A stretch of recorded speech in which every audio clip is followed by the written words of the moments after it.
But John, are you recording this yet? yes, yeah, the recording's on. Yep. Yeah, I've turned it on. It just took a second to come on. Yep. Okay. So welcome everybody, and more people will join, I'm sure, as we go along. This workshop is intended to support the work of the International Building Smart Infraroom, of which I'm a steering committee member, and it's to guide our strategic thinking over the next couple of or next few years, in fact. But and we're running similar workshops in other jurisdictions around the world. There's already been a couple run in mainly in Europe, and so we're joining that club. So thank you for coming.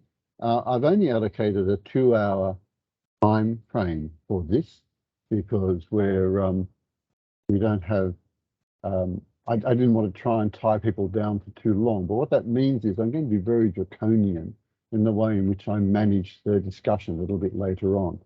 I'll explain that a bit more when we get to that point, but I want to avoid having long discussions today about some of the issues that are raised. I really want to see this more as a brainstorming style session where we identify issues and get them recorded on this Miro board, and then we can flesh them out offline, as it were, with people accessing the Miro board remotely themselves and making changes or adding things, and so on, and voting ultimately on the priority of these things that we come up with. So today is really, my aim is to avoid lengthy debates or discussions, and I'll try and squash any of that happens. I really just want to get ideas down on paper, as it were. So thank you very much for coming. You see the proposed or the planned agenda here. This is my first 5-minute introduction. Then we're going to have 2 brief presentations from John and Lee that'll paint some of the background to this. They'll talk for maximum 15 minutes each, and then there'll be an opportunity for some questions or clarification questions, just so that we set the base of what we're doing here. Then I want to have 2 30-minute workshop sessions, so they're very tight. The first dealing with gaps that we want to identify or bring to the attention of the Infraroom, of things that we, next steps, if you like, the things that we should be doing going forward in the development of IFC, following the release of the IFC 4.3 infrastructure extension.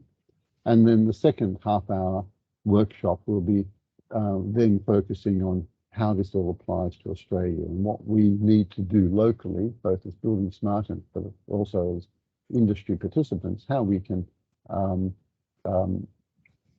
further the adoption of IFC 4.3 or IFC generally, I guess, within Australia. And I've sort of listed a couple of things we might talk about there, but it's a totally open forum. I want your ideas, not my ideas. And then finally, at the end, I'll allow about 15 minutes for wrap up and conclusion. So that's our general plan. Please mute your mic. You've got your mics muted at the moment. Once we get to the workshop sessions, of course, you can unmute your mic and join the conversation. So without any further ado, and with that welcome, I'll hand over to, well, who can talk first, John or? It's probably me, I assume. John. Lee? Yeah. John, I think John's probably more appropriate. So we provide an overview of scope and of the current work, and then Lee's going to talk about implementation. So thanks, guys. Please feel free to turn your cameras off and mic. Okay.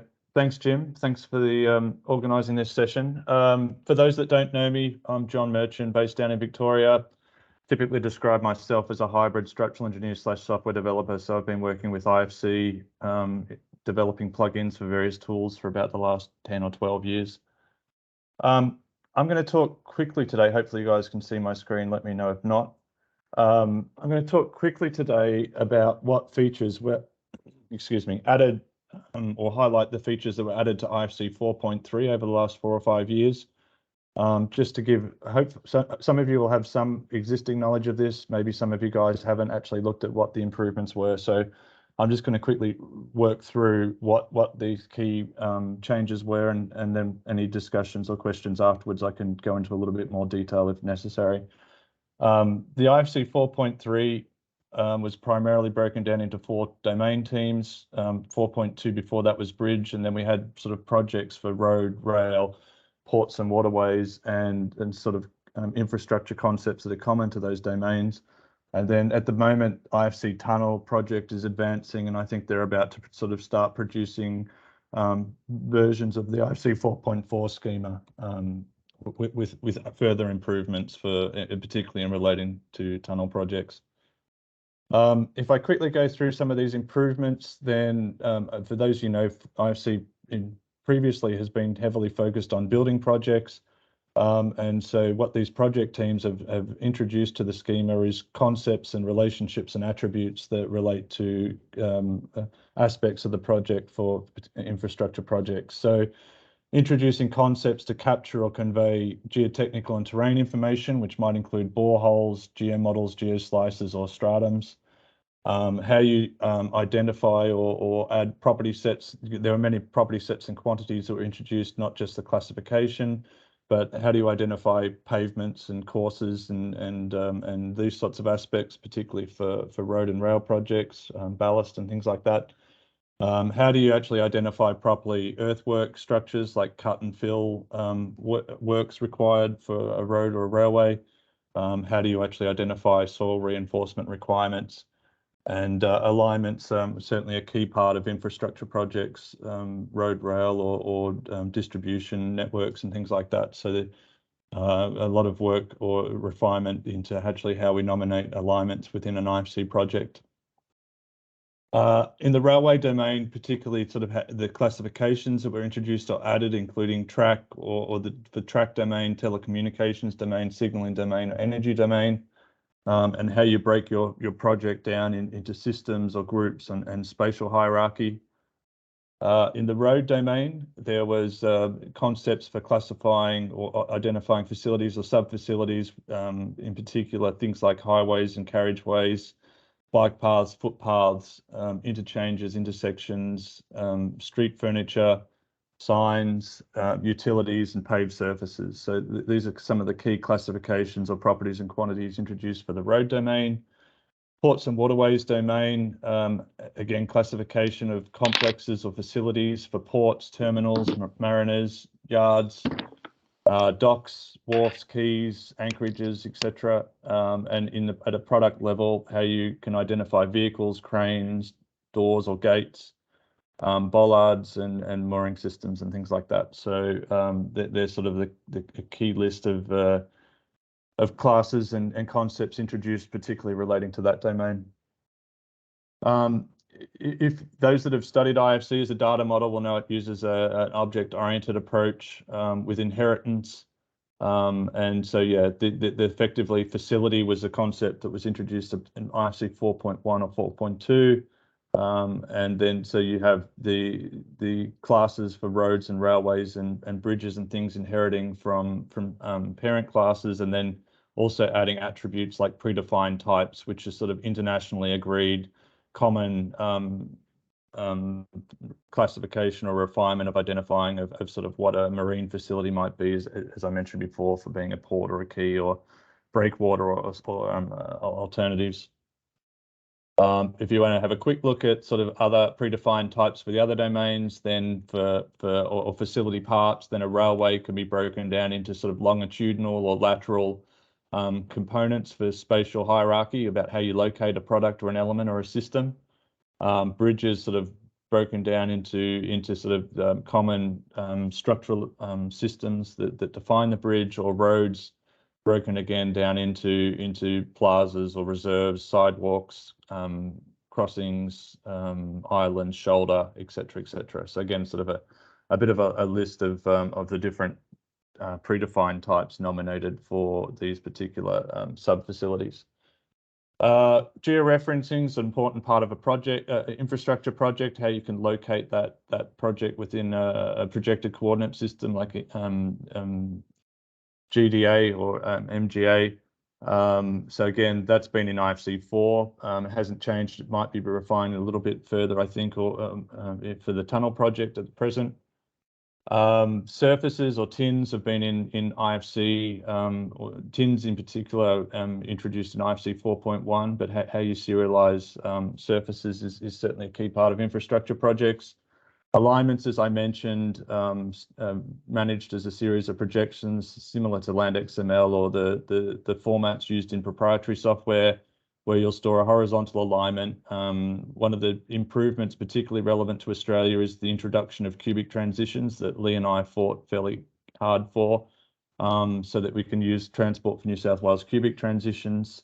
But then you can have a vertical projection to give you your elevation along your horizontal alignment, and then in a rail alignment you can nominate cant with or rotation of the track, again as a semantic description of that alignment. Again, I can share this presentation afterwards if people want to look in a little bit more detail into how these concepts are serialized in IFC XML as it's demonstrated here. But yeah, you effectively use a segmented curve approach to define, or segment definition approach for the alignments. It doesn't use a point of intersection in IFC to how to convey the concepts of horizontal, vertical alignments and cant. Then the other further improvements for IFC 4.3, alignments were overhauled a bit from the original proposition of how to nominate alignments in IFC 4.1. Some other things have been further refined, but still being scrutinized, including how do we nominate stationing or reference on an alignment? So how do we have station equations? How do we nominate chainage or these types of concepts, or also use linear referencing? So how do we find a product like a gantry or a signpost along a linear alignment? So how do you nominate this either semantically or geometrically, the location at various at the specific chainage, and including lateral or vertical offsets from the alignment curve? So again, so linear placement. So these are sort of concepts that have been introduced or refined in the IFC 4.3 standard. Spatial breakdown of road corridors. How do you break the project down into longitudinal or lateral components to locate an element or a piece of work like a earthworks cut or fill? Has been refined in the IFC 4.3. For file size efficiency of serialization, then if you tessellate or triangulate all the geometry, because IFC uses a text file serialization, your file sizes can explode pretty quickly if you use quite an accurate precision or tolerance on how accurate that tessellation needs to be. There have been new sweeps and section shapes which are introduced to IFC 4.3, so effectively like cutting sections on CAD drawings. To show at chainages of the alignment the definition of work for, say, cut or fill or pavement or courses and things like that, lane change events. You can use section shapes as a new concept to more efficiently serialize or sweep or transition the geometry along the length of an alignment. Yeah, so that's one concept.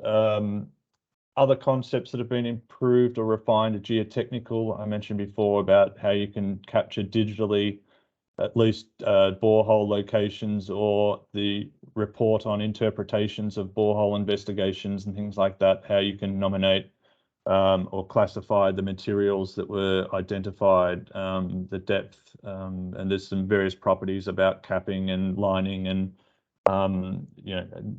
defining the characteristics of boreholes, or then how you report the interpretations of that into geoslices or geomodels, primarily tessellated or triangulated geometry, so that can be used in or referenced in other software, making design decisions or managing or predicting costs and time or project planning for that particular project. So that's a very quick and rapid overview of what I've identified, at least as the key improvements. If there's questions, we'll follow up in a minute. You will find one of the successes of the 4.3 project that I don't think's necessarily been as evident in previous extensions of IFC has been a very frequent and well-attended technical meetings by all sorts of software vendors and implementers, so being big and small. So there's definitely progress on implementation of IFC 4.3 that many still in the form of alphas or betas, I suggest. But if you are looking to try and use IFC 4.3, you should find that most of the obvious software vendors do have some support in the form of an implementation already for that. Viewers are certainly getting on board. This slide's a little bit old. There's certainly even some of the other viewers like Reviz2 and a few others are already supporting 4.3, which again is a pretty quick improvement compared to, say, the IFC 4 release. So Jim, hopefully that was something of what you were looking for. I'm happy in a minute after Lee's spoken to take any questions or try and identify further refinement on any of these concepts if that's part of the discussion. Thanks, John. That was really helpful. That was great. I'll hand over quickly to Lee, and then we'll have some time afterwards for questions or clarification. So Lee, grab the screen. Thanks.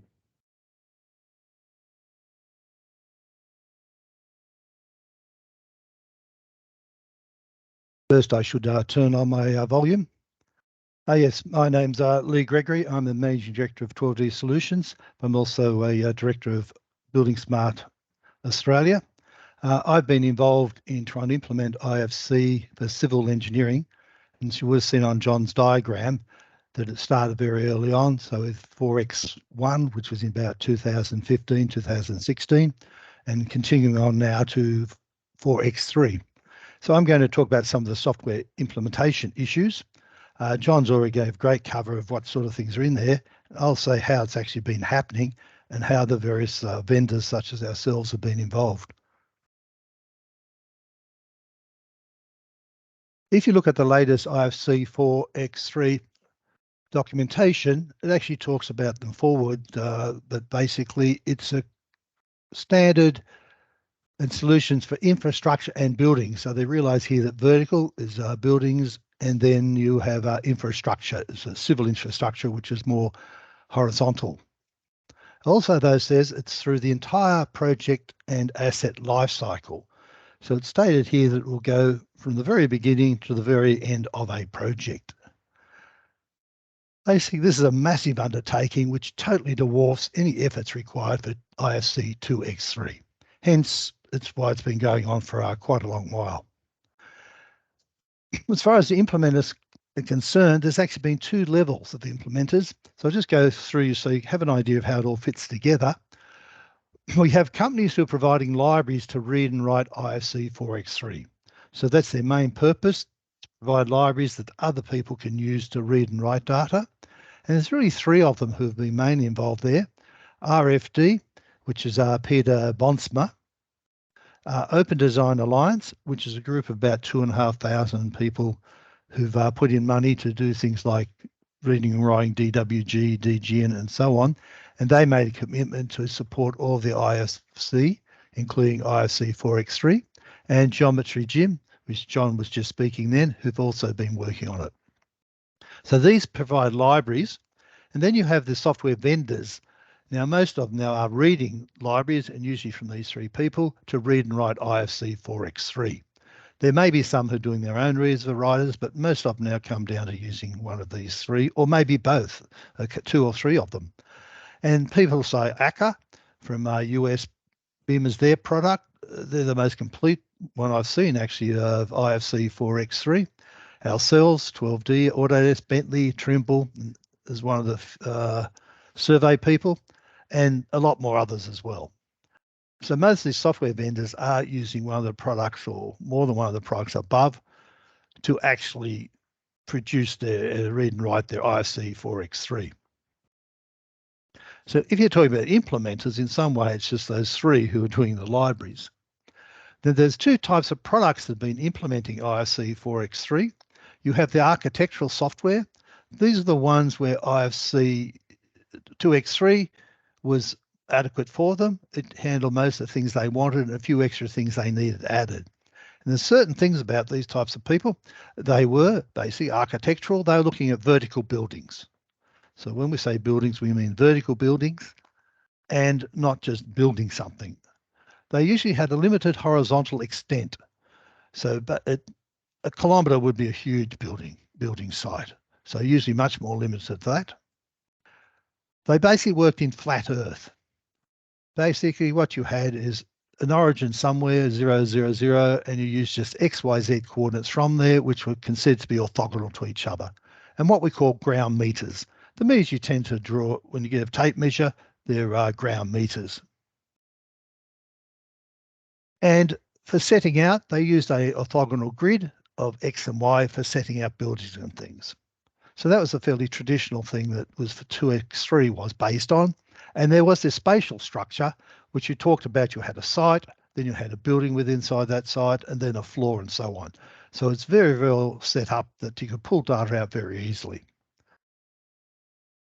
Now for IFC 4x3, though, we're trying to extend that to civil and surveying softwares. And as you showed, John showed all those various parts that have been making that up. The biggest difference is, so it's to cover all such infrastructure as road, rail, tunnel, and so on. It has large horizontal extents. It's rarely under 10 kilometres. It can be over, say, 100 kilometres. So it's different to the flat Earth. It needs something different. So we have to use the ellipsoid model of the Earth, projections to get us onto a sort of a grid that we can work with. And that involves map coordinates, such as a MGA. Time is critical when we work out these things because of the fact that our continent is moving. We have to say exactly what time we're taking these values at. And also we have what's called map meters. Now, I don't think a lot of people understand this, but when you're working in easting and northings, which were map coordinates, your distance between 2 points is not necessarily the distance on the ground. So it's called map meters as opposed to ground meters. And we use alignment and change and offset for setting out. So basically, they're the two sorts of things that we're trying to come together for IFC 4x3. And there was no spatial structure at all for civil type work. And how's the implementation been going? Well, it's been watching two worlds collide. It's been quite a massive effort to try and get these two camps to talk to each other and sort themselves out. Now, what has been sorted out in IFC 4x3?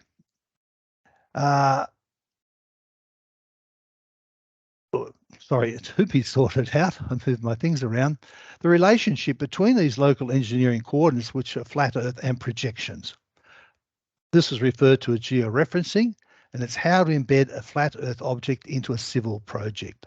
That is yet to be sorted out. We're having meetings now to try and get it really nailed when IFC 4x3 is released in a few months' time. It may seem strange that we've been going on since 2015, and this is still a fundamental issue to be worked out, but that's the case. Null Z values. A lot of people in the architectural world are only interested in 3D, and everything had to have a Z value. But in the civil world, you have things like alignments, which have potentially no vertical geometry, and so they have no Z values at all.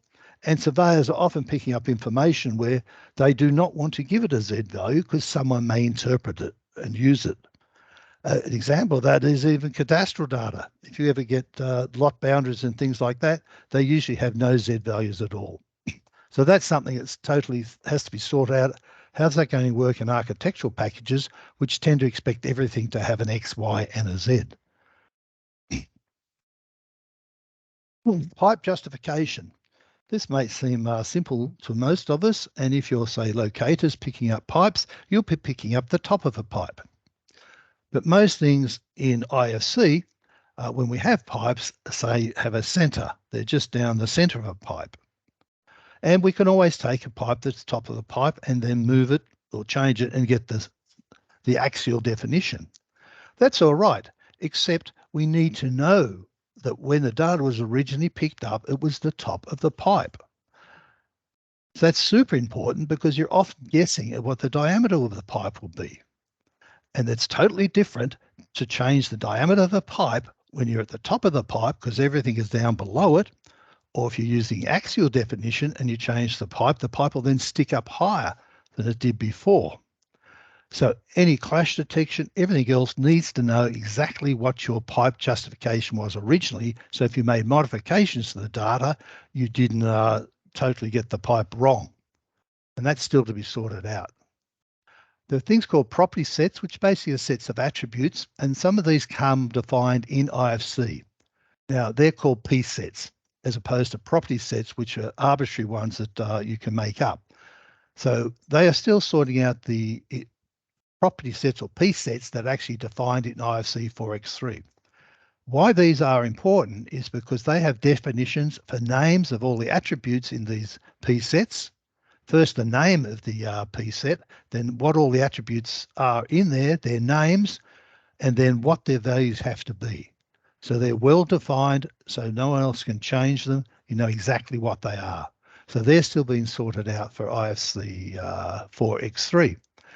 Then you can have your own user-defined property sets, which is, say, someone like a road authority or rail authority would have the extra ones they'd add in as separate property sets. The spatial structure of the entire project life cycle.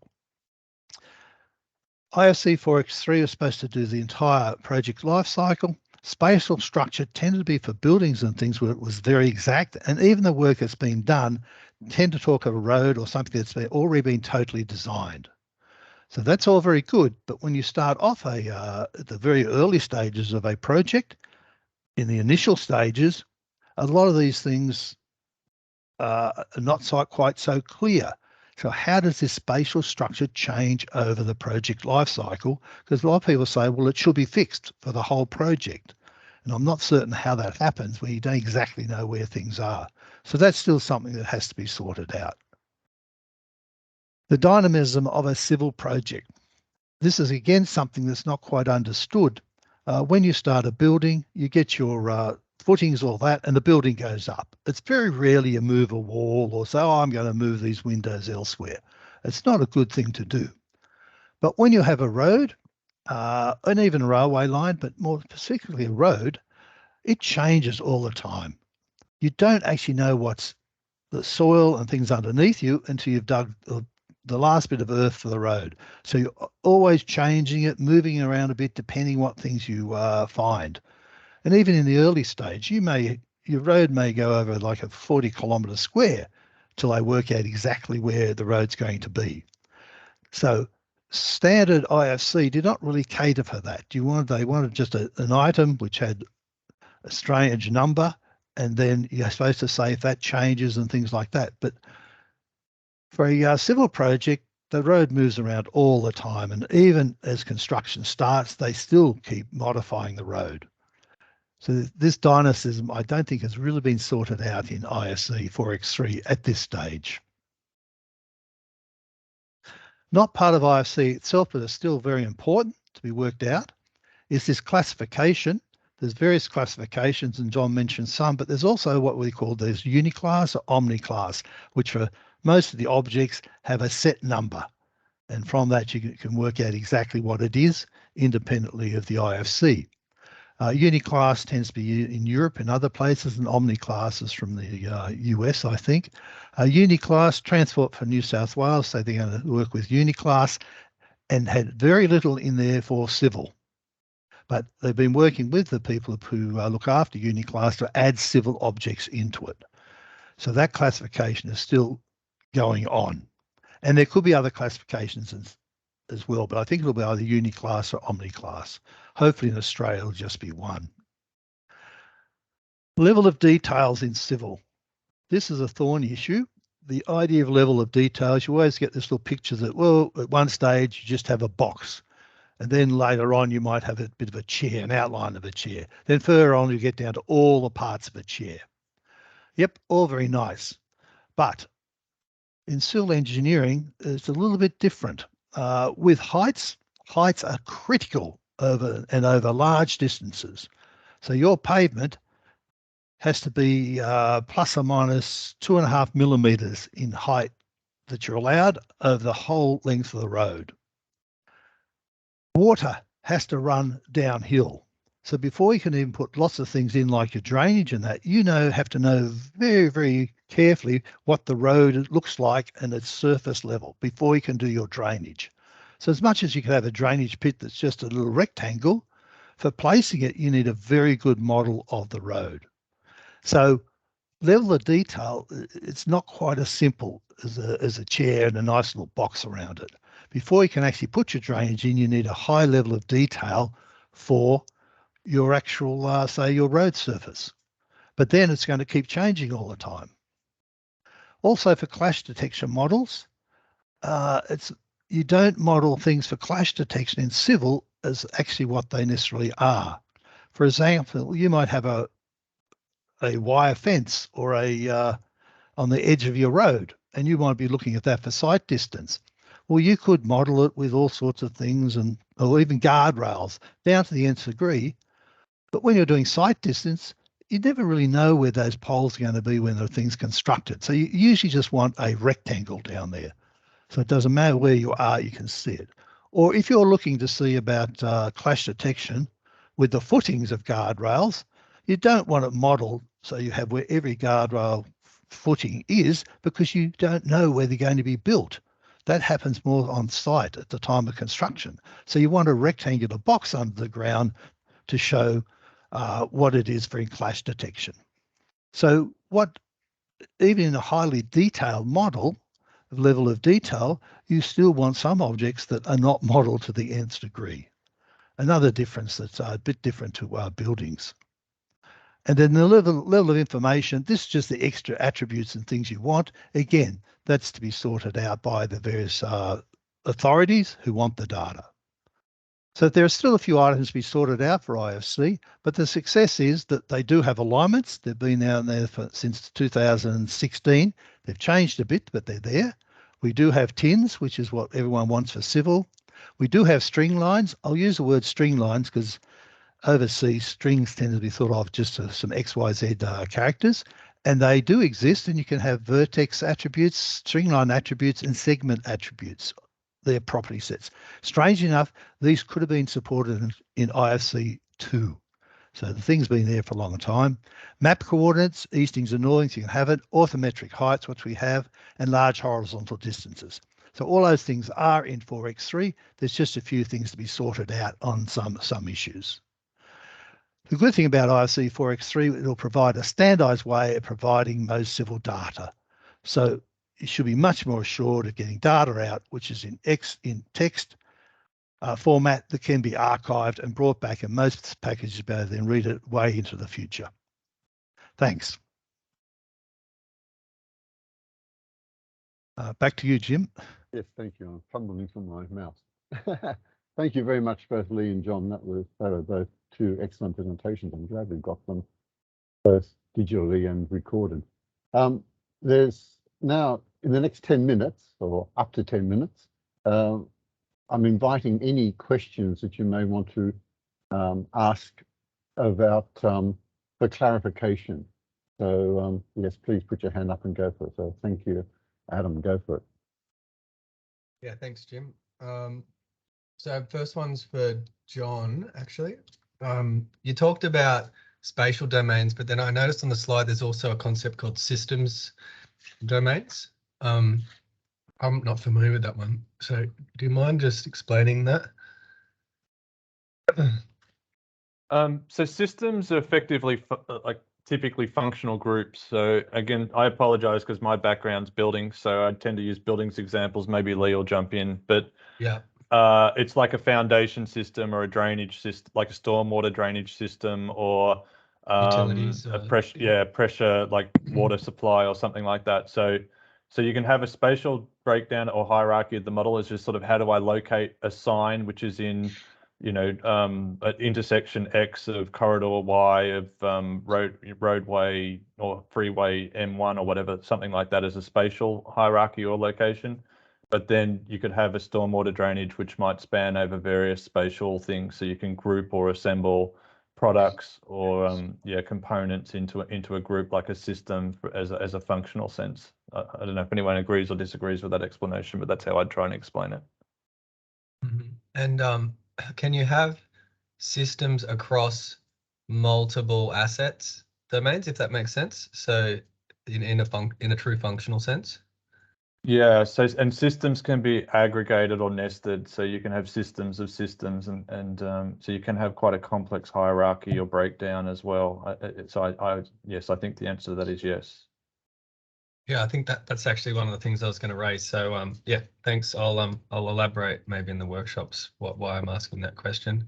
Also, I hadn't seen the point around common, what you called locations, yeah, or in the it's under the facility part classification slide where you've got segment, above ground, junction, level crossing. I hadn't seen that, so well done whoever came up with that. That makes life easier for us. I think there's still, and Lee sort of allures to still some issues to refine or improve, but even, in a spatial breakdown, you can have a level crossing or an intersection. And so there's still, how do you actually clearly nominate that this piece of street furniture or whatever belongs to this particular roadway or this particular asset manager or something like that? So, yeah. So perhaps, yeah, but yes. I think that's fine. The way the framework works is you can have a different location split per system, if you like, or per discipline. So, and they can sort of overlap each other depending on the logical breakdown of the particular engineering system. So, I think it's fine that you can have them in the same sort of space as long as they're not associated with the same asset type. Yeah. Cool. Thanks. I believe, though, an entity in IFC can only be in one spatial structure. Yeah, so that's the horror. There's kind of like, well, there's kind of effectively spatial hierarchy is also who owns it or where it's owned. And just to comment quickly further on that, in an IFC sense, spaces technically, at least in the same generation, shouldn't overlap. They should be sort of uniquely delineated or yeah. But you can also reference a product in a different spatial structure. So for example, again, sorry to use building examples, but for say a facade might span between level 1 to 3. And so you can say that the facade is located on level 1, but actually is referenced in level 2 and level 3. So it's true. So a product or an element can only be sort of contained or owned in one spatial structure, but you can still say that that it's actually in a different intersection or a different roadway by using a reference relationship. Yeah, that is an issue, John. So yeah, okay. All right, I'll have a think about that. Thanks. Sure. Any other questions? Put your hand up and then I can identify you very quickly. I'm looking for questions of clarification.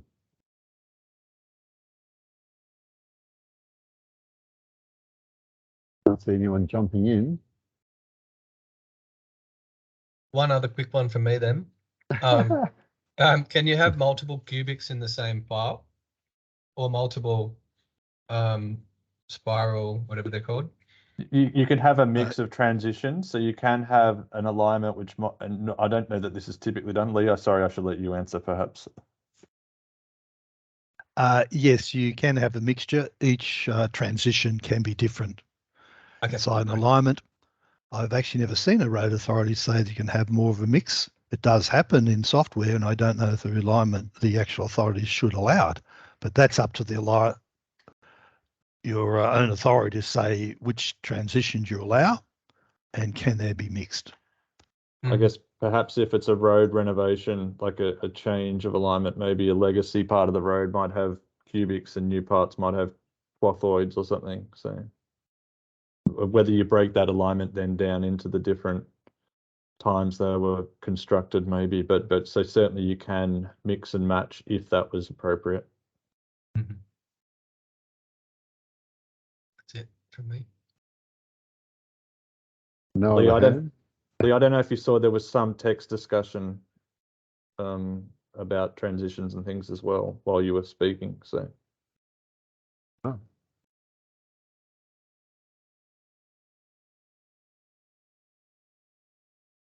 You're on mute, Lee. I wasn't reading the chat, so I'll put it on and have a read. Yeah. Well, people are coming up with other questions. So there's a question here from Alistair Sharp. What has been the success of the alignment transition curves explored in IFC being interpreted the same between products/readers? I can say in IFC 4x1, there was a number of us vendors who then transferred alignments backwards and forwards. In IFC 4x3, it's a little bit nasty because there's two sides to the alignment. There's what's called the semantic definition, which is the alignment that all civil people know of, where you talk about vertical geometry and horizontal geometry, and that all authorities should be using that semantic definition because you can get it out exactly. And then there's the IFC geometry definition, which is so people can draw it who don't know anything about alignments. And that's much more complex. But I think the semantic definition, I've seen that go happily between a number of products already. The geometry definition is really, there's nothing to say that the geometry definition has to go back to our normal IFC definition. And that I think should be stuck in IFC 4x3, so there should be a one-to-one between the two definitions. The other point on transitions is that each segment has a start point and a bearing. So in theory, it should also be possible for the receiving software to validate that the end of their transition segment is, assuming the transition segment isn't the last segment of the alignment. I guess it's at least possible to validate that the end point of your transition segment hits the start point of the next segment. But yeah, again, Lee, I don't know if I'm suggesting something obvious or not correct, but I would make that comment or observation. Yes, it's something I asked them to do, but they put it in the geometry side, but didn't put it into the semantic definition. Yeah, so it's whether an alignment should never finish on a transition, but you have a zero length linear segment at the end, which I think is what LandXML tends to do, is it? Yeah, So, but in IFC, you John can and start Lee, on a transition. I want to no cut across you. Sorry, we're now gone over time slightly. I don't want to keep us on track. So interesting discussion. Let's go into the gritty detail at the moment.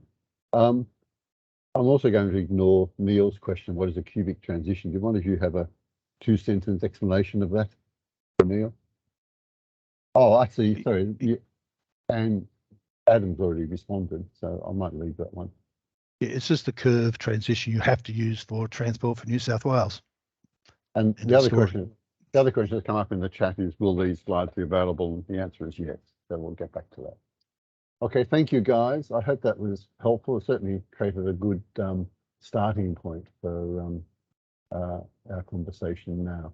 So what I want to do now is switch back to me. So share my window again.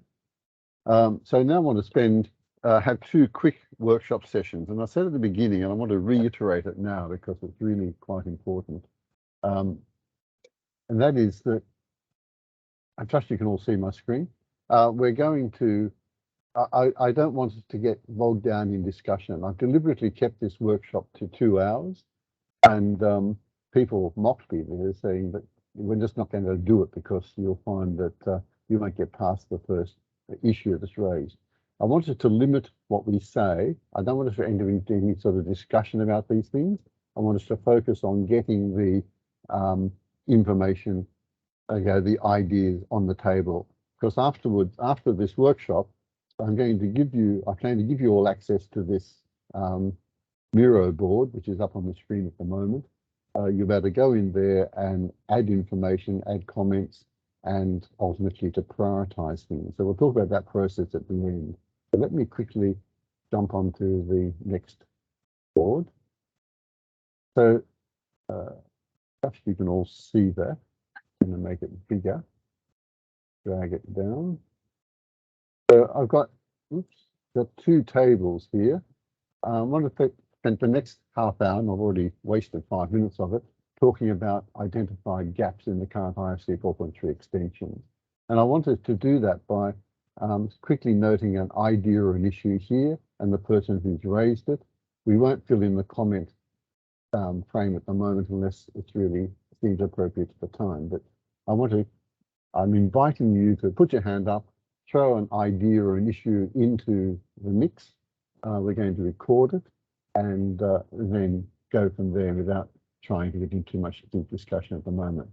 So who wants to be first off the bat? I think Adam's already raised a couple of issues. Do you want to articulate? And what I'd like you to do is give me a sort of one sentence issue that I can type into here in my clumsy typing, and then not discuss it.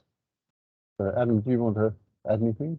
Yeah, well, I think what Lee was talking about, which was a good prompt, where like the modeling tools, when you extrude a linear asset across, like say a road pavement cross section or a rail cross section, and then you want to slice that into certain spatial domains, which you then use for work zones.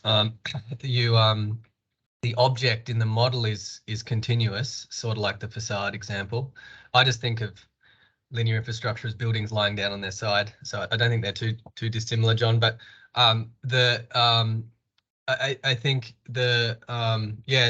if like the way that transport has to do it at the moment is we have to post-process the IFC and carve up the linear objects into segments in order to derive quantities for those segments. So say you've got cut, fill, and concrete, yeah, and then asphalt, for example. That's all like one long linear section, and your work zone there might be 10 work zones in one object in 12D, for example. In order for us to derive quantities, we have to slice that. I think the point around the fact you can only have one spatial thing assigned to the object, like technically like the concrete or the cut layer will sort of cut across multiple spatial domains. Is that my understanding what you're saying, John, where you would have sort of a layer of cut? Yeah. Sorry, Adam, can I stop you there? Yeah. I've got the idea there. What I'm going to do is invite you to elaborate it textually after the workshop. I'd like us to keep on moving forward rather than trying to get bogged down the issue. So I'm going to try and be forceful about that if I can. No, that's fair enough. Yep. But if there's no one else wanting to raise issues, then we'll come back to you. So anyone else want to raise another issue or idea around identified gaps or extension? Please jump in, don't feel shy, and please jump in promptly because we don't really have much time.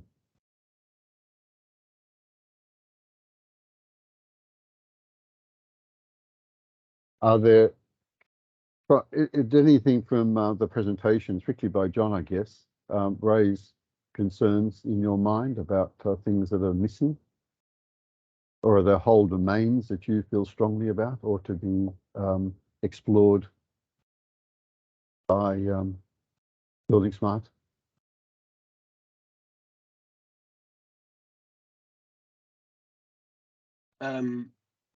Chris Hunt here. Can you hear me? Yes. Just not too sure how to explain this one, but one of the things I'd like to see is, node type objects like poles and pits somehow not at the moment. They're just represented as meshes when IFCs go from one software to the other. It'd be good to somehow, also be able to see a simple like block or cell representation of those node features, so that then we can go down the path and start to use IFCs for producing drawings as well. So at the moment, it's really only for coordination in the 3D model space. It'd be good to be able to start to use the IFC files for producing drawings or just simplifying the presentation of that IFC file for node type features. That makes sense. Yep. Thank you, Chris. As you can see, I'm a very clumsy typist. So again, I'll be inviting Chris later to elaborate that in here so we have a better record of it. Alistair. Yeah, I saw one. I'm not sure if it's already there, but we touched on with 4.3 brings in cant, from my understanding. Is there also a look at bringing in speed associated with that? I just had a look at the 4.3 schema online. I couldn't see something specific to speed for, particularly for the rail. I see road design speed. I'm just wondering if I've overlooked something, or is that something that's not there currently? I think they are looking at it's there as one of the attributes of the segments they're creating, but we'll have to chase that up later for you. Thank you.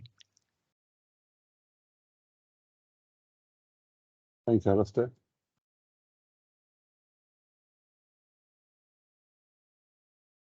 Any other thoughts? Adam again. Sorry. No, don't Don't apologise. get these opportunities much. I think the other one, which is related to the systems domain comment, is I don't know how to put it, but I guess the functional concept that you're talking about, John, is really, in my view, like usually used as an operational overlay. So, for example, in tunnels, you might have the fire pump and the fan, the exhaust fan, and a few other sort of critical assets linked together. And if any one of those fails, the boom gates go down, or whatever the relationships are. And I think what we're missing as an industry is a classification system for operational functions of linear assets. So we've got Uniclass, which is an asset classification system, but then orthogonal to that is the functional classification system. And as far as I can tell, we don't necessarily have that. And I think like enumerations is sort of IFC's asset classification in a way. I think we as an industry, and this will help us integrate with the asset management brethren, because what they really care about is the functional breakdown. They like, yes, the maintenance guys care about the physical asset to a degree, but actually what's really important from an operations perspective is not the asset at all. It's actually the relationship between the assets. And I think anyway, that's my comment is I think if you can build out a way for IFC, and I don't know if it's IFC or if it's doors, around, so systems engineering in a functional sense, doors or systems information modeling, which I've recently found out about with digital asset delivery, DAD. So that interface between the functional breakdown and the asset breakdown and getting those linked in is actually the key to getting whole of life working.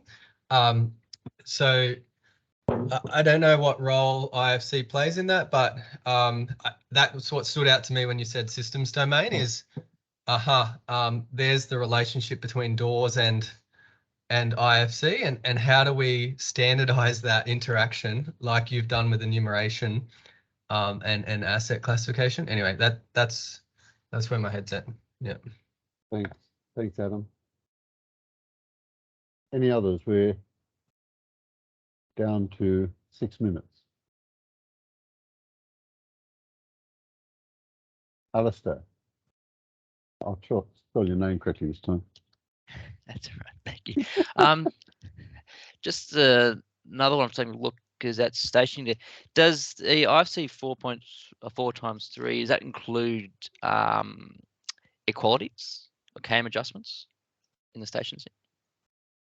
They've been working on that for about 4 years, and I think they're almost there. So soon. Yes, but anyway, it needs discussion and to make sure that whatever you want is there. I didn't quite catch the word. Sorry. Station equalities. Oh, station equalities. Right. Thank you. Yep.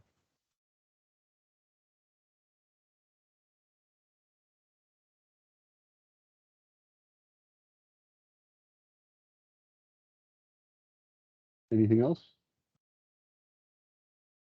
Can I add one here, John, that someone's would like to bring up that hasn't? Mm-hmm. IFC and GIS.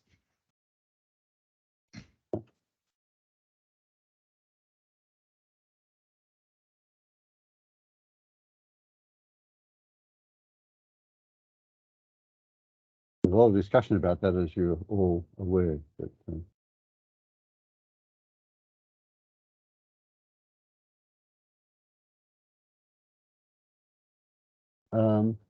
yeah, oh, here's a name I can't pronounce. Hossein. Sayed. Hi, thank you. Yes, my question was about IFC and GIS, and I think Lee talked about it. The problem, I think it's not the problem actually. GIS is following the simple geometry database management system is following and using as a standard, but GIS is coming with, IFC is coming with a complex actually shape or design or information inside. So it's a little bit difference between two domains, strategies, and the standards. So when we are getting the IFC out of the authoring software, for example, Revit or another software, it comes in a format which is not compatible exactly with GIS needs, because GIS needs a simple feature because it want to keep it as a database management or database and then use the database engine to use that capability, database capability as a DBMS for retrieving, searching, or relation. And GIS at the moment is following based on a smart feature. So there are a lot of relationships between different elements. I don't expect IFC keep all of them, but the expectation in GIS point of view is getting easier way to convert those shapes to the simple feature and export it to the GIS database. I was working with the IFC, the previous version, and I encountered with a lot of issue for GIS in that IFC version. For example, encountering with incomplete shape or incomplete triangle. When I was following that, the design section told me, okay, they are using parametric design, but exporting that parametric design out of, for example, Revit specifically, didn't come complete based on that facet. There are a lot of incomplete facets, so it wasn't able to capture the element edge, and it comes with different surfaces inside. Specifically when you have a bar and there is a hole inside. Okay, thanks, Ed. I want to cut you off if I may, just to keep us moving, because we've got two more hands up. And John, you can knock mine out now, my IFC and GIS, because that's what the next one was about. Okay, Chris Steele. Yeah, hey guys. Just looking through this, it might be a dumb question because I just can't find it. Maybe tunnels. It seems to be a little bit of it's obviously a domain that's not. It can be a bit of a crossover. We're dealing with tunnels quite heavily at the moment between Sydney, Melbourne, Adelaide, Brisbane. What's the intention there? IFC tunnels is still underway, and they think there'll be an IFC 4x4. Which will have the extra things for tunnels. Cool. So it is being worked on, and there's committees, IFC committees that you can join to actually get involved and see and have your 2 cents worth about what's needed and what's wrong. So, Chris, you're happy for you to join in there since you're doing so many tunnels? Yeah, that'd be great, because we're just finding that in a number of systems, tunnels just seems to be not really a thing that's been focused on, so we're having to go backwards and retrofit stuff to them. So if you send an email to Building Smart Australia, and we can chase up those groups for you, because they're after industry experts all the time to comment on what they're putting together. So that'd be fantastic. But the work is fairly mature now, Chris, so you want to jump in quickly, but I think you'll find it's very complete. The fellow that's leading that work from the Netherlands is incredibly thorough, and I know he'd love to talk to you. So send me an email and I'll connect you. Yeah, we'll do. it's just such a crossover domain really between buildings and road, could go either way. So it was just it was unfortunate that the tunnel funding for the tunnel project didn't come through until after the other ones were well underway, and so it's kind of always been lagging behind. But there's been a lot of cross interaction across those domains during IFC 4.3 development. Just that tunnel is now will have some differences, some additions, particularly in geotechnics and the way you define the tunnel coverage and that kind of thing. And all those changes will come through in what will ultimately probably be IFC 4.4. Cool. Okay, we've reached the 30-minute mark. Adam, did you want to add something quickly? Mine's quick, yeah, this one. So the network modeling side of things. So as far as I think we've realized in transport is there's no open data format for network modeling. Well, there's not really a widely adopted one. So it's quite similar to alignment, really.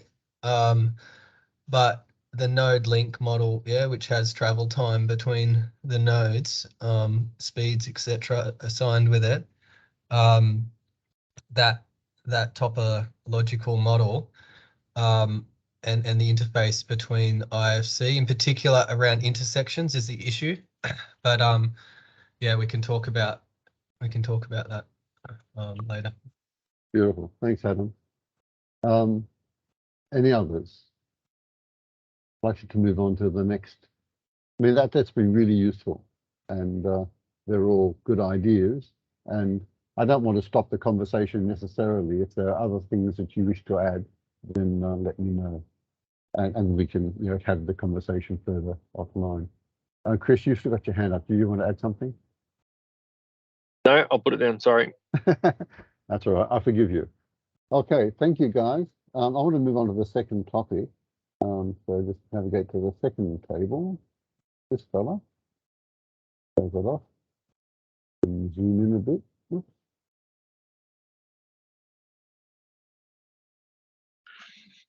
You can all read that. So now I want us to open up the discussion now to more local issues, Australasian. So it's Australia and New Zealand. I haven't actually checked we have New Zealanders online, but certainly they're part of our community.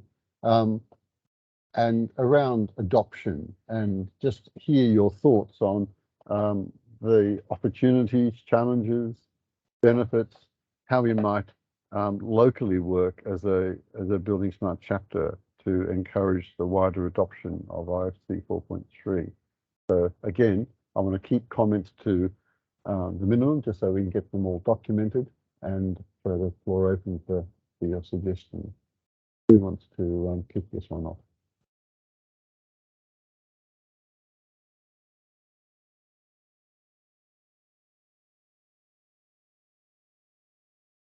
Yeah, Jim, I'll jump in on this one off the bat. It's probably more of an issue rather than an idea, but just the plethora of file size, some huge, some small. I'm not sure what the ability to address it is, but I do know that some file sizes are getting pretty much unmanageable in a lot of cases, and also Adam and his team at TFNSW will bat them back because they're too big for some things. That's probably one of the barriers to adoption, if anything.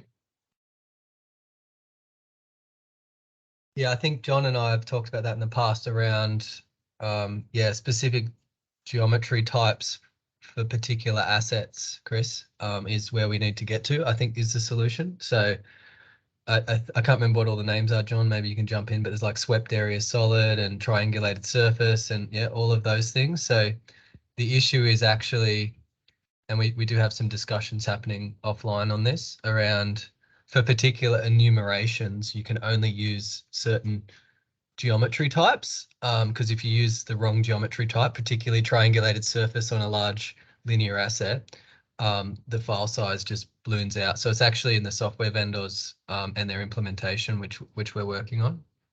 Mm. Is that something that will be coming out as guidance as well? You can't really control it, to be honest, unless you're in a software vendor Chris, I'm not sure. I think though, in that case, people like the Transport for New South Wales or Queensland Main Roads or whatever, they have to specify this is all you're allowed. It's the vagaries at the moment, and the different software can only accept different things. But if you in Transport for New South Wales say this has to be done this way and nothing else is acceptable, that will fix up most of these problems. Yep. Yeah, it's up to us as industry and particularly Yes. the authorities, I think, to mutually agree. For one, what's the asset classification system we use as the reference point? Is it the enumeration in IFC or is it Uniclass or whatever? And then for each of those concepts, what's the acceptable geometry? That's sort of where we need to get to, which is quite a detailed level, but we have been sort of talking about some of the big issues around like drainage and I can't remember what else we've done, John, but there's a couple of things that are quite often causing issues. So yeah. Okay, let's take that one offline. Thank you. John, sorry, John, you want to say something? It was Lee. I was going to say one thing that people Sorry. forget. Linear infrastructure will be large data sets. And the reason it is because every millimetre of a road and that is different. If you're trying to get down to the things we need for conformance, it will produce large data files, but that's always been with civil infrastructure. It is large data sets, but it will be smaller when we can say exactly how things have to be done, but there will still be a lot of data. I mean, for a ground model, 100, 200 million points in your tin is fairly normal. Over. Okay, let's take the conversation offline. Sayed, did you want to? You're still muted, mate. Sayed, I see. Can you hear me? Yes, now. Okay, yeah.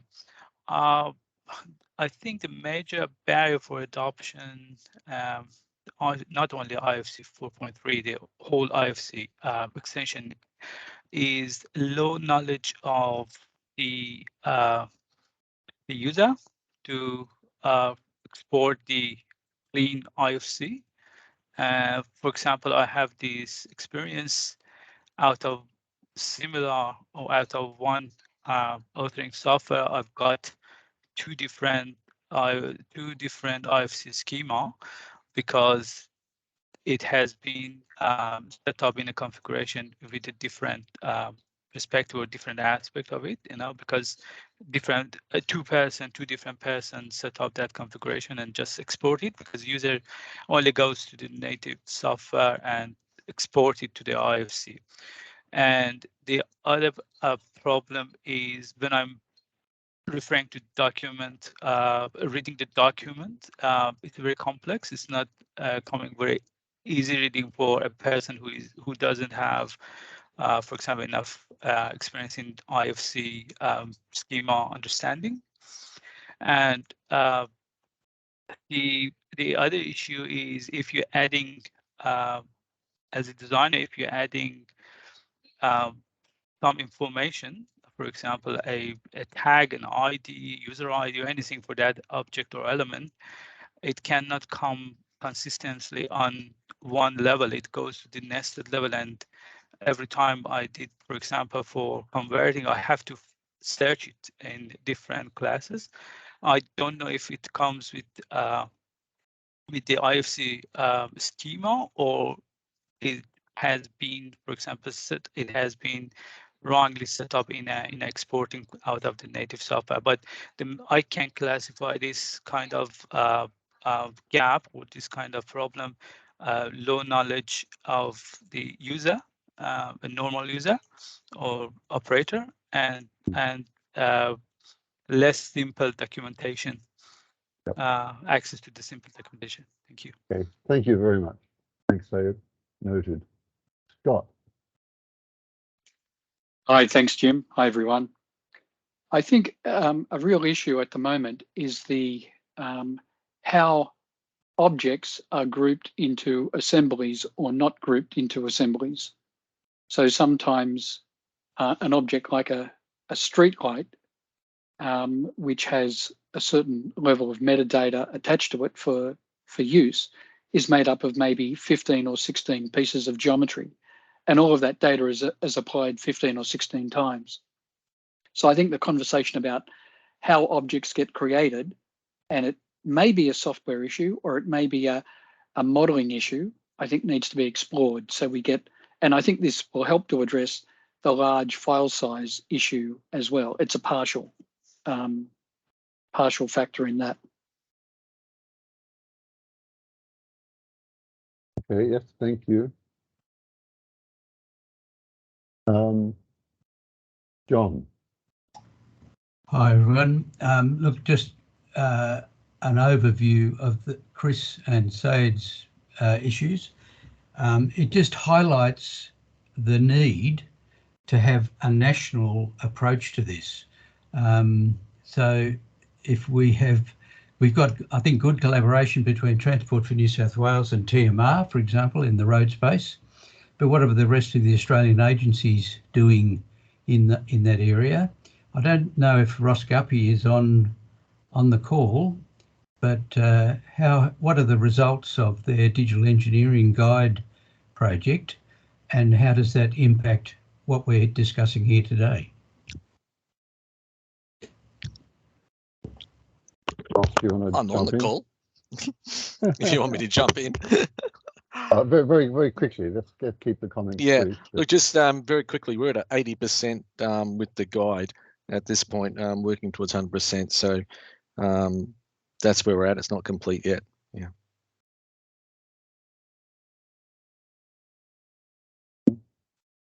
Okay, thank you. So that's an issue to be pursued. Any others? Well, you got the mic, Ross. Ross has been very actively involved in the development of IFC 4.3 as a stakeholder. Yeah, I have. I don't know. I mean, I think, we just got to engage a lot more and let people know about it and how to use it. And we've got to get our reps, working together. We've got to take it the next step too when we go forward to getting, if you like, regional detail underneath the overarching requirements.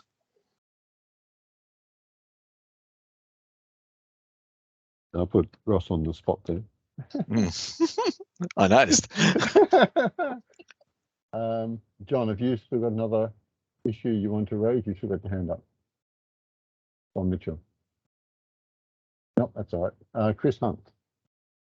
Just a minor one. I think it'd be helpful to have examples available once it's all ready to go. Examples that we know work when the IFC's read into either 12D, Civil 3D, or Open Roads or iTwin, that we know alignment strings work and everything that we're talking about here.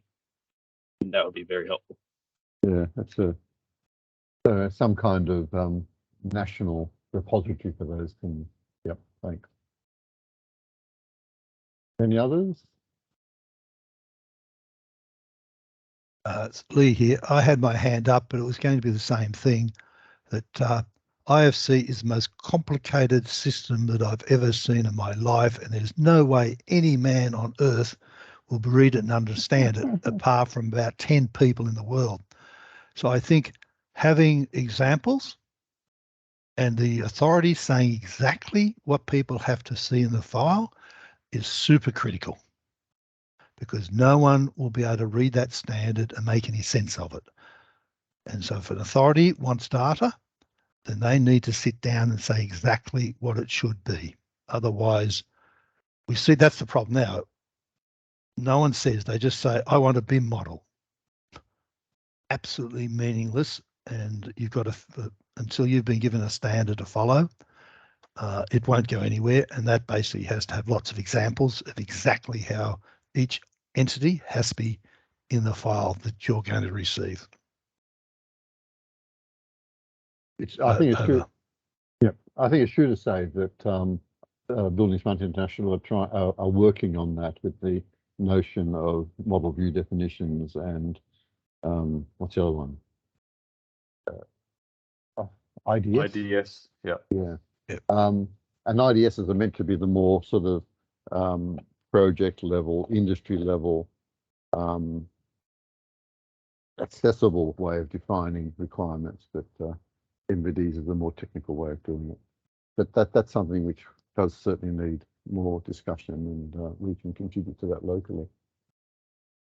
Anyone else?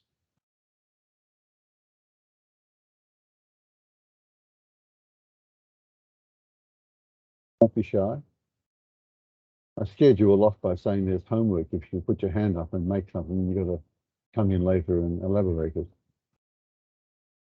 I'll just say generally, probably our Done? biggest, or two of our biggest issues are, I guess, getting the asset classification system in the O&M phase changed, which is not really, I think, an issue for this group, but just worth noting that I would say the biggest roadblock is actually getting, particularly the maintenance guys, to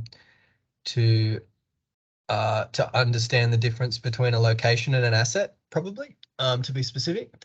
And then I think, yeah, the integration with EAMs, and the value proposition of 3D modeling in the O&M phase is still, I think, a work in progress. I think it stacks up just from project delivery sense in transport, but as we all know, most of the benefits would be in the O&M phase, but they run on an oily rag. So trying to, yeah, any examples around that? I think it's sort of secondary, but it would help agencies with uptake if Building Smart could articulate, yeah, the use of it in the O&M phase perhaps as well. I think we're quite project sort of heavy. But anyway, just another comment. Thank you. Ido and Edine, I think it's been touched on already, but one of our biggest blockers with IFC4 has been software readers. So our cost planning team couldn't read IFC4, and I imagine that would be similar with 4x3. sorry, readers. I missed your... So like cost stacks, different file readers, they couldn't actually read the IFC4 information. So that's definitely been our blocker with adoption. Yeah. Like there's software capability, that's the challenge. I tried to get your name, but I didn't even copy it properly.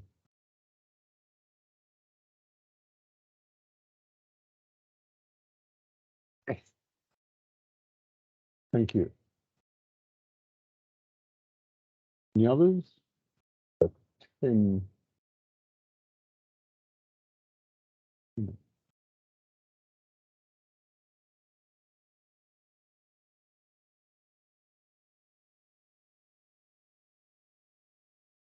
Just a random comment, Jim, around the old data dictionary that you guys used to have.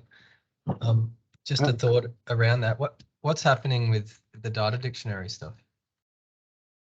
Data dictionary, yeah, it's very active. In fact, I was going to jump in before that. In theory, a lot of this issue around multiple classifications and mapping one concept to another and all of that kind of thing, and nationalizing that is meant to be managed through the data dictionary. And so I think possibly there's an appropriate sort of activity that needs to happen where we begin to, as a national sort of group, begin to understand how we can capitalize on what the data dictionary is able to deliver for us.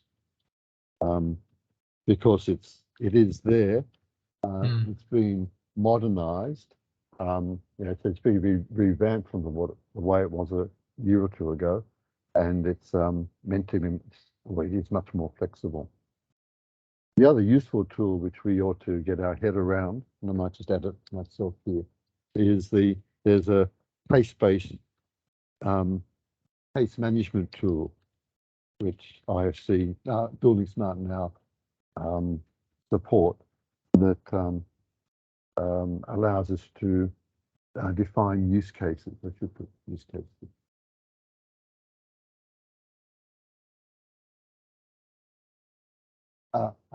Sorry, my typing papers. So we ought to get our head around nationally how we can utilise those resources, because they're there and they're available for you. So, a bit of education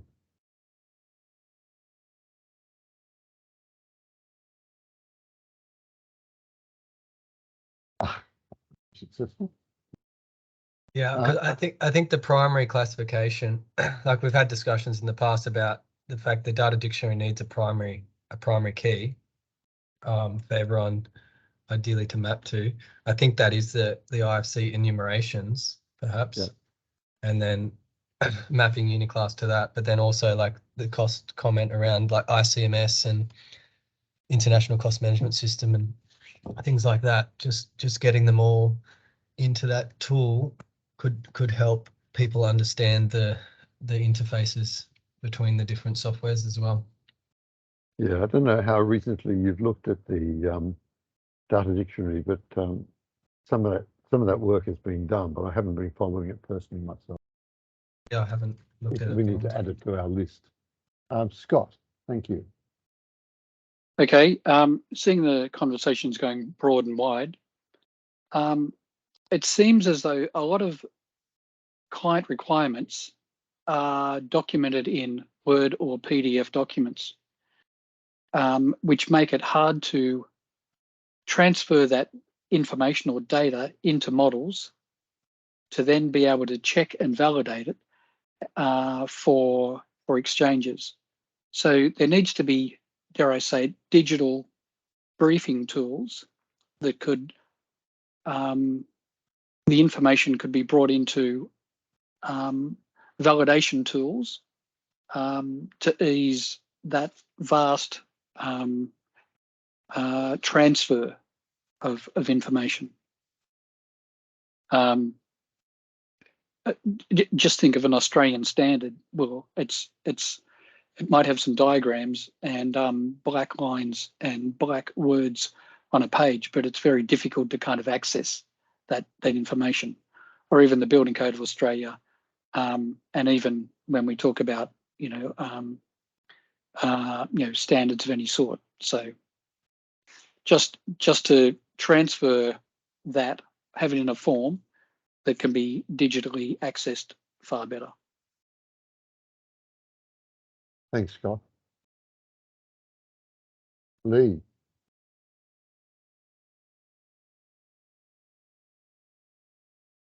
Yes, I think what has to be worked out too, since IFC 4x3 is supposed to cover each phase of a project, what is actually required at each stage of the project?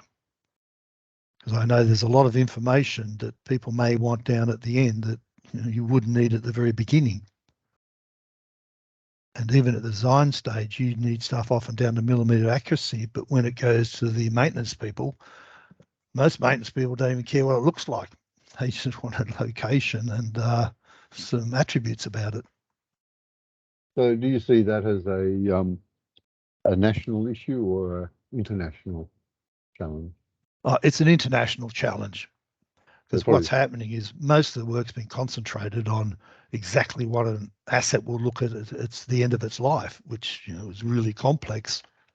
But when you're designing it in the early stages, it's a light pole. It's a light pole. That's it. Or if it's traffic lights, well, you don't want to know the name of the person who produced the lens. Yep. Some of the stuff like Scott said, and all these attributes you might need for maintenance or down the end, well, you just don't need to put them in at the early stage. Yep. And leaving all that out will make the files much smaller as well. Okay. I'm being deliberate. I'm when I go quiet after a comment, it's not because I'm ignoring it. I want to keep moving forward. So Chris, do. Yeah, probably just the last comment really, because I know we're short of time, but just mirroring back on the comments around the complexity of IFC, and obviously it's meant to be a machine readable schema, not really human readable, and understanding the mentality of a lot of the younger crowd coming through, and it's taking a bit of brain power for even very intelligent people to understand it. Are we looking at making it a bit of like DOS for Dummies or IFC for Dummies type scenario where there's a lot of computational power filling in all of the super complicated stuff while a user just has to do, say, the light pole, for example, just fills in this is a light pole and the computational systems will actually go and take care of the rest via the schemas? Is that going to be the intention? Because I can actually see there being a huge barrier to adoption if engineers, designers, drafters have to try and wrap their head around this schema while they're trying to design and deliver projects. Like in a DNC environment, we're so pushed for time, we really don't have time to understand it. Is that something we can look at as a group or an industry of filling in the blanks by default kind of thing? Yep.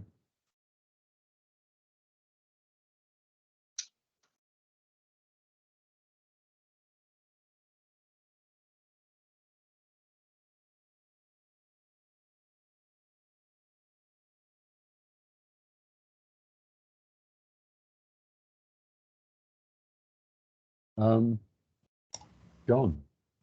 Yes, the term said before, the digital brief, and some of the complexities of understanding and interpreting the data. That's the role of IDS. The client specifies the entity, the value of the data, and how it's to be used.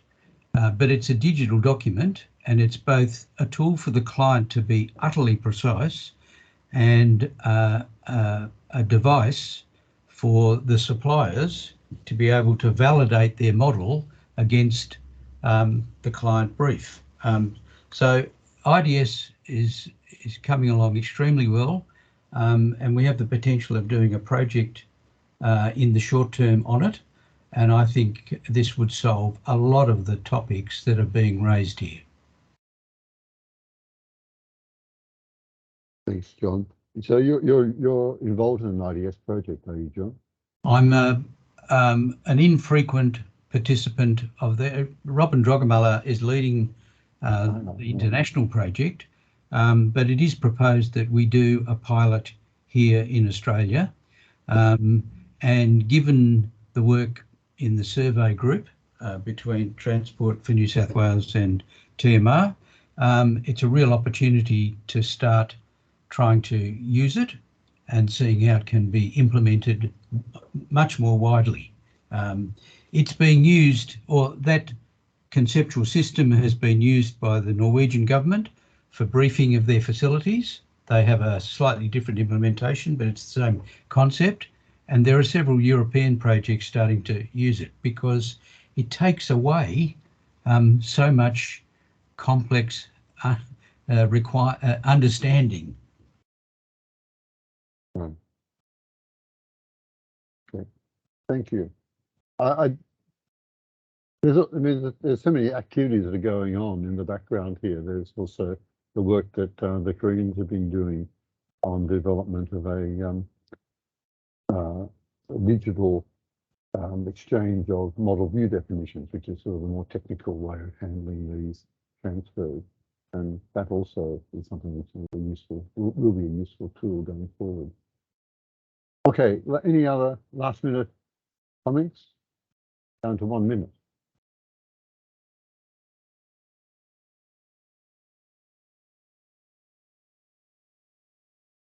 Okay, well, I've got to the bottom of my page, so there you are. Although I think there is some overlap in some of those ideas. Let me just draw this to a conclusion now. Actually, we've still got 30 minutes. How that happened?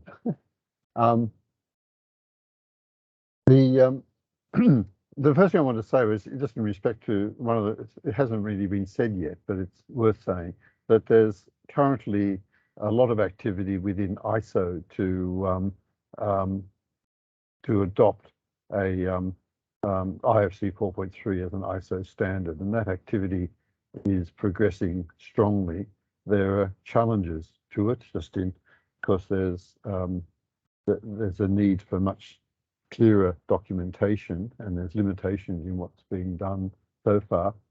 But we believe, putting on an ISO hat here, we believe that the ISO standard for IFC 4.3 will be released sometime in the first half of next year, where the target is March. But whether we quite make that or not, I'm not too sure. But it will be certainly in the first half of next year. So that's good news in the sense that it then becomes software vendors become a lot more confident in implementing for it.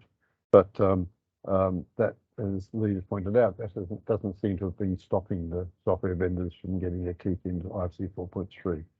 But and I think a lot of the comments that have come through here in our last hour will be really helpful in informing the way in which we, as an infrastructure committee in IFC, in Building Smart, I should say, guide this work going forward. I want us to pull all this together now over the next week or two by going through 2 or 3 steps, I guess. The first step is asking those who have added ideas to this table. We'll be able to give you access to the table, the Miro board, and you can very easily, I mean, even a dummy like me can add information to the table. I want you to go in there and just flesh out some of the ideas and to correct my clumsy way of trying to capture the idea, just so that they're clearer. And I'd like that to be done fairly quickly, if at all possible. So people like Adam, who have jumped in quite a bit, I'm asking you to commit a bit of time over the next week to do that for us, to help us flesh out some of these ideas so they're a bit clearer. Once that's happened, I'm encouraging all of you to jump in there and add comments, even add comments in the shorter term over the next week, but to add comments in the comment column to these tables so that we can have some online discussion of issues just by getting your reactions down on paper. And then over the next, once we've got that more fleshed out information, we need to vote on these in the sense of trying to prioritize them. If other workshops internationally have tried to do the prioritization during the workshop, but that's been when they've been meeting for a day. We're only meeting for 2 hours. So I thought it'd be more useful if we try and do the prioritization offline. And I think it'll be a question of adding another column to this table and getting everyone to sort of cast it, to sequencing, cast a vote of some kind. I need to look at how we might do that and let you know. But the intention is to prioritize this so that we end up, at the end of the day, we can bring all this together as a chapter level report back to the steering committee that says these are the things, the issues, both related to IFC, the limits of IFC and what ought to be added going forward, and localization issues. If you wish to add more issues, then feel free. We can extend the table very easily. Maybe you contact me via email and I can do that, help you through that process manually. And now that we have a list of active participants, and I'm assuming that all of you are active participants, I will invite you to access this board and add your comments. That's what I'm envisioning will happen going forward. I have to say that I'm personally a little bit new to Miro. I've been a user in the sense of I've participated in sessions that have made use of Miro, but I haven't actually managed it in the past. So I'm still learning how to do that. So I'll have to get back to you on some of the processes around that. But the intention is to go through those 3 steps: clarification of ideas, which is really back to the person who raised the idea, comments on those, and then eventually voting and organising them. So we've still got a bit of time. I'm interested in any feedback or other comments that any of you wish to make, either procedural in nature or maybe things that you want to jump back into and raise as issues. I mean, for example, one of the things we haven't really, didn't come up in our earlier discussion around IFC were, what are the next domains that we need to look at? So we've dealt with tunnel. Are there other domains that we believe ought to be addressed in the longer term, or the medium term perhaps? There's a prevailing view within the steering committee that we need to go through a period of consolidation rather than jumping into any more really ambitious projects. But we can certainly, we need to have in our back of our mind, if you like, some of the major domains that have yet to be delivered on. For example, still believe that civil space, civil in the city or regional sense. So being able to things like city planning or city urban management, I think they're domains that haven't really been explored yet. But there may be other domains that we want to put forward. So any last minute or additional comments at this point? I've been too successful. I've managed to push us through in a little over an hour and a half. So we do have a bit of time up our sleeve. Anyone want to ask any questions or make any comments?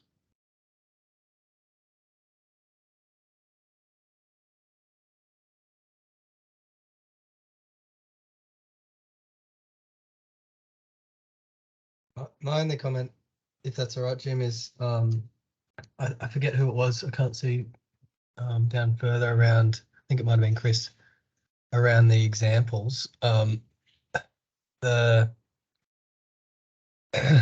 I think Building Smart is in a unique position to perhaps own a library of objects and cross sections. And I'm just wondering if there's been any discussion around, like if we're gonna, or like I think many of the government agencies would be happy to contribute examples to a library of objects. But yeah, it keeps sort of getting bumped on our priorities around actually building that library of objects. So I'm just wondering if if you guys have thought about Building Smart's role in being the independent, non-proprietary home of those libraries.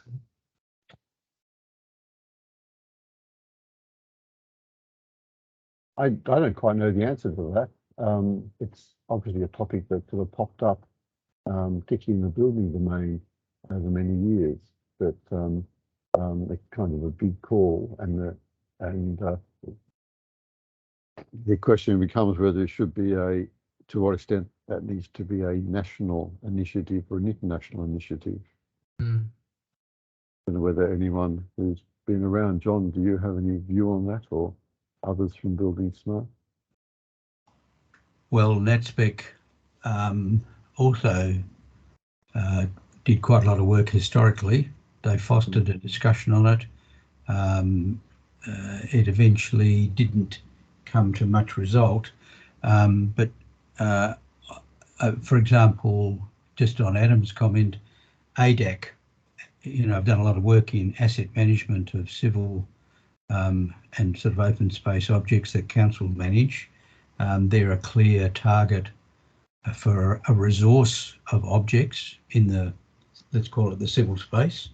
I don't know whether there's been any formal collaboration with people like that, but it's probably something that should be considered. I'll go back to your comment, Jim, that internationally consolidation is thought to be the the most appropriate thing to do at the moment.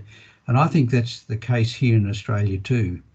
Embarking on new extensions and new avenues when we haven't really seriously bedded down all the things that we can currently do, I think, it's better to consolidate, make things work properly, even if they're not, as it were, state of the art. It doesn't matter. If we can get up to 80% of the functional opportunity in our current standards, that's, I think, much more productive, and it's something that I think we should be doing.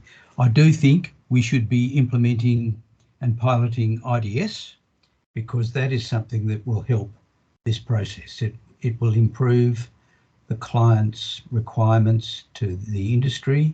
It'll improve the quality of the products that the industry deliver back, and it'll generate in the middle much more understanding of IFC as well. You won't have to go into 16 online tomes to find out what you're doing. Thanks, John. Scott.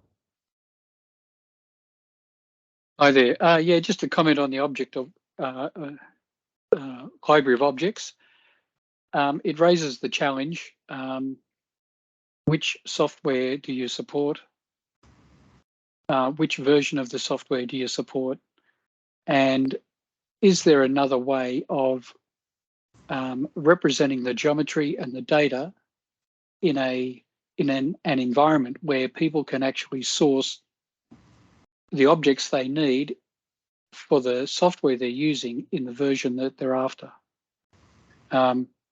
So it's a challenge in itself, a big thing in itself, and I know many people have had a go at doing that. Just as a bit of info, QUT had a project a few years ago, National Object Library, to try and address some of these issues. I don't think it's an easy thing to solve, but I understand the value of it. The other kind of way of addressing this somehow is each software sometimes creates geometry in its own particular way.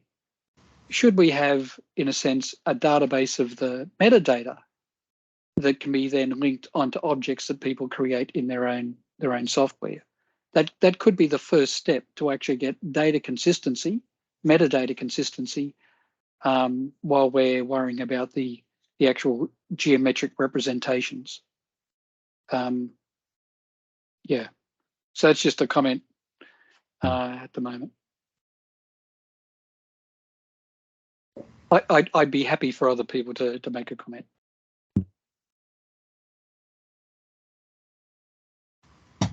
Thanks, Scott.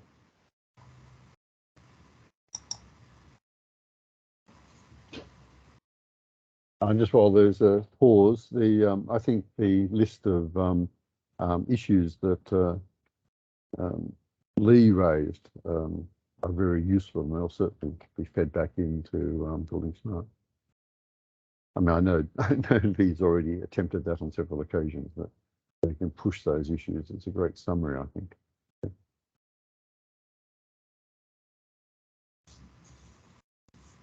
Anything else? Just a comment on trying to do a new domain or whatever. I think the people to get rail going, didn't they put in about 3 or 4 million euro? Yes.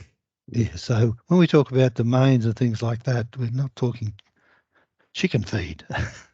I should have made that comment that much of the any suggestion we make around new domains or even detail focused on tweaking the extensions requires funding, and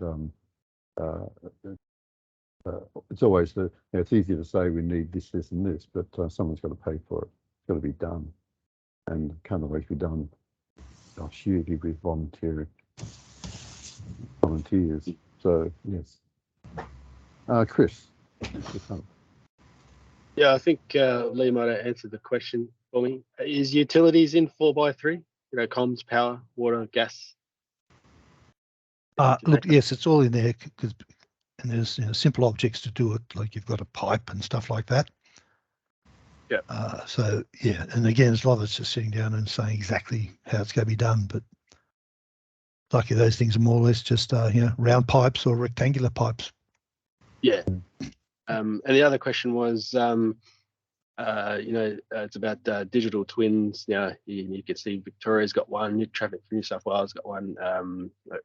IFCs able to be easily imported into those digital twins, or does it need to be transformed into some other software at the moment? It'd be good if we could just upload an IFC file into them. I think that's probably more for the digital twin software, that they then just have to be able to read IFC 4x3. Yeah, well, true. Yeah. And hopefully that's what they'll be doing. As I said, I think one big good thing here is because there's only a few people doing the tools at the bottom, hopefully there'll be a lot more commonality anyway. If you just use one of those 3 tools, then rather than like now where there's about, every software vendor had their own thing. So I'm hoping that'll make all that thing much easier and much more commonality. As you're talking about the source libraries that yes, from RDF or Open Design Alliance or Geometry Gym. Most people seem to be using 1 or 2 of all those, which means all of a sudden there's a standardized way of writing out data, which is the first horror, and also then being able to read back the data. There's a current, this is a slight deviation, but there's a current activity which has been going for a few years now within Building Smart International to modernize IFC, quote unquote. And we keep on talking about IFC 5 as being sort of a delivery channel for that.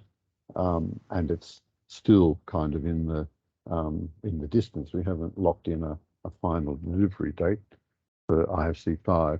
But all of that is related to trying to clean up the messiness of IFC in some sense. I mean, the things within IFC, and John can comment on this better than I can, but there are concepts in IFC that have literally never been adopted or implemented by anybody. They obviously seemed like a good idea at the time when they were being introduced into the schema, but their industry has never asked for them, and software has never implemented them. And so that sort of creates another level of noise that I don't know how one deals with that, but it is certainly a very complex schema because it's designed to handle almost anything. Sometimes that's is the downfall rather than the benefit. Do you want to comment on that, John, or have I been overly simplistic about that? Well, I mean, it's hard to argue that IFC isn't complex, but part of that complexity is because of its support of multiple domains and multiple disciplines. So, as soon as you start to bring in structural analysis characteristics, well, someone doing costing or planning has no need or desire to have any of that information. So, yeah, I guess it's part of a legacy that IFC has been developed for, what is it now, 20 years, so, or more.